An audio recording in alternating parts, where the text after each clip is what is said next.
No matter which side you are on, the 2016 campaign is already on the books as one of the most unusual in modern history.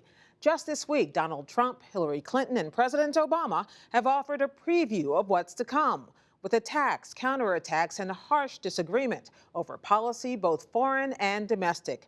From guns to refugees to immigration, it has turned into a campaign like no other. Call it the Trump effect. Joining us to explain the hows and whys, Trump's senior campaign advisor Barry Bennett, Wall Street Journal political reporter Beth Reinhardt, and pollster Ann Seltzer. Ann Seltzer, you just completed a poll with Bloomberg Politics that was released yesterday. Tell me, is there anything in there to support my notion that there is a Trump effect this year? Well, there are a couple of things in there, Gwen. First of all, what we see happening right now is a 12-point lead for Hillary Clinton over Donald Trump, 49 to 37. That's a substantial lead, and polls recently have been showing this a tighter race than that. So the Trump effect for right now, overall, doesn't appear to be a winning position. But secondly, you asked about whether this is a race like no other. And pollsters have been going through their archives, trying to find some little piece of data to shine a light on that. And I found one today. If you look at the proportion of Republicans who have unfavorable feelings toward Donald Trump, it's 27%. And you might think, well, this is just a year that everybody hates everybody. The number is 15% for Hillary Clinton. That's looking just at Democratic voters. But I went back to our archives to see 4 years ago, what was the situation with Mitt Romney? Because maybe you think Republicans always have there's a substantial group that are unhappy with their nominee. It was 11%. So Donald Trump, even within the confines of his own party, is turning off a substantial number of people there. And that's a Trump effect, too. Barry Bennett, he's also turning on a substantial amount of people. How do you measure that? How do you weigh that against each other? Well, I mean, I think typically a candidate comes to a race and he comes with him the 4 out of 4 voters and the 3 out of 4 voters, and you fight the campaign over the 2 out of 4 voters. It's kind of the inverse this cycle, right? I mean, he comes with a bunch of the folks who are not traditional voters, not traditional Republican voters. In fact, in Youngstown, Ohio, for instance, in January, there were 16,000 registered Republicans. Today, that number's 38,000. It's a huge shift. Now, these 3 and 4s and 4 in an important state. In a very important state. These 3 or 4 and 4 4s, which are supported somebody else in the primary, they'll come home. It'll take some time, but they'll come home. You've covered more. You've been to this rodeo before, Beth. So as you compare this to previous campaigns, what is to you is the most significant difference? There's very little that's familiar about this race. I mean, Donald Trump has, not just rewritten the rule book, but, taken the old one, burnt it, thrown it in the ocean. Everything about how he runs his campaign and how he conducts himself is unlike anything we've ever seen before.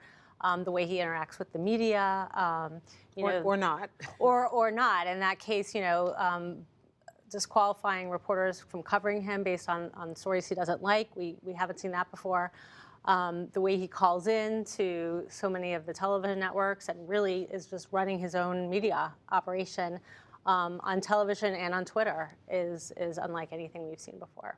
And we know that Americans still think largely the country's on the wrong track. Is that also a number which we watch very carefully every 4 years? Is that something which could also maybe speak to the kind of effect that Donald Trump is having, something he can take advantage of?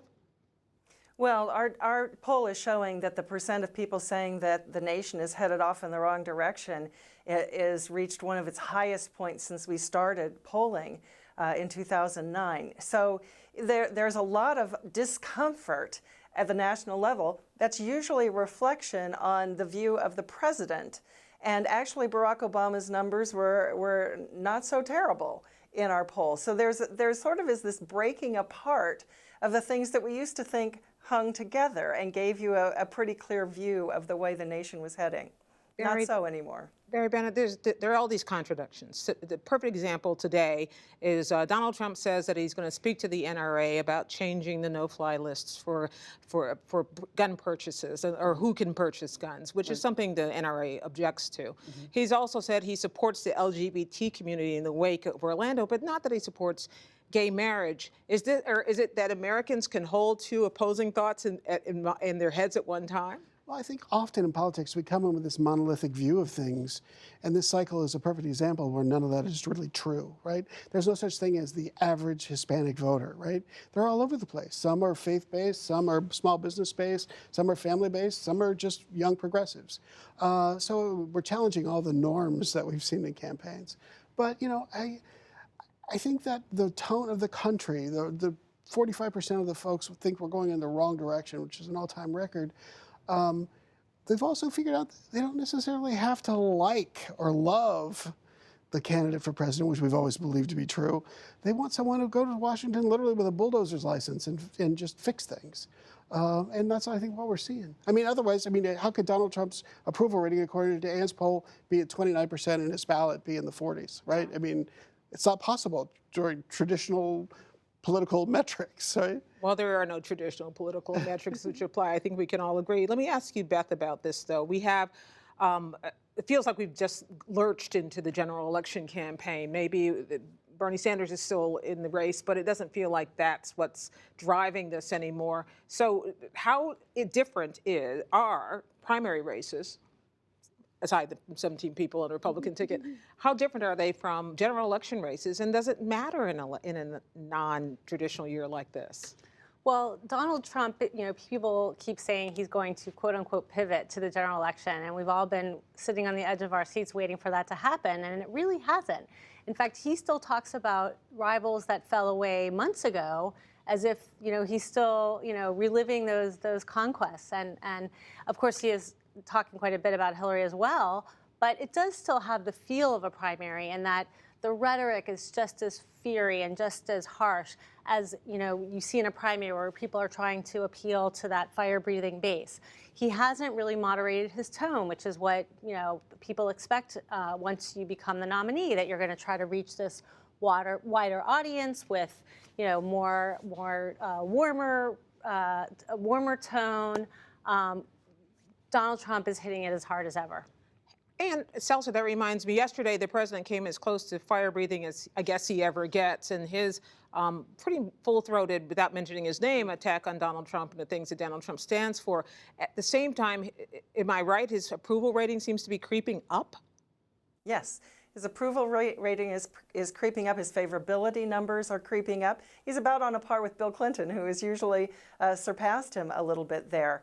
I think, however, there are things that are still bothering the general electorate as they look at Donald Trump. We tested a few items, and half say they're bothered a lot by Trump's ban on Muslim immigrants. 55% bothered a lot about comments he made about the judge ruling in the Trump University case, and 62% bothered a lot about his tone with women. 62%, that's bothered a lot. That's the strongest answer they could give us. And it's 71% among women. So the one last thing I want to share with you is that we know he can change things if he wants to. When we first were polling on Donald Trump here in Iowa a year ago, his favorable to unfavorable ratio was 2-to-1 unfavorable. And then within the course of a few months, he flipped it to where it was 2-to-1 favorable to unfavorable. So he's done magic before. So let me ask Barry Bennett, doing magic, how does he flip those numbers? Well, I think, you know, when people hear his policy positions, you know, you can either believe what Hillary Clinton says about his policies or you can listen to him, that they'll come to appreciate where he is. I mean, you know, government is not working. We know precious little, for instance, this idea of radical Islamism. We know precious little what causes people to radicalize. We've been dealing with this for a number of years now. You'd think that we would have a better understanding. We would have a better screening, have a better watching and calculation. But all of our processes that the government has put in place have not worked. Do you think he has been specific enough about what the alternative to that is? Well, you can never be specific enough, right? I mean, that's what campaigns are about. But I mean, that's why we have 150 some days to talk about it. But I mean, that's what we're going to talk about in the campaign. But there are just so many people in America who are suffering real pain. And the current policies of this administration and even some of the policies from the previous administration just never help them. And that's what we're going to talk about. Barry Bennett, Senior Trump Campaign Advisor, Beth Reinhardt, political reporter for the Wall Street Journal, and Ann Seltzer, the redoubtable Ann Seltzer of the Bloomberg poll. Thank you all very much.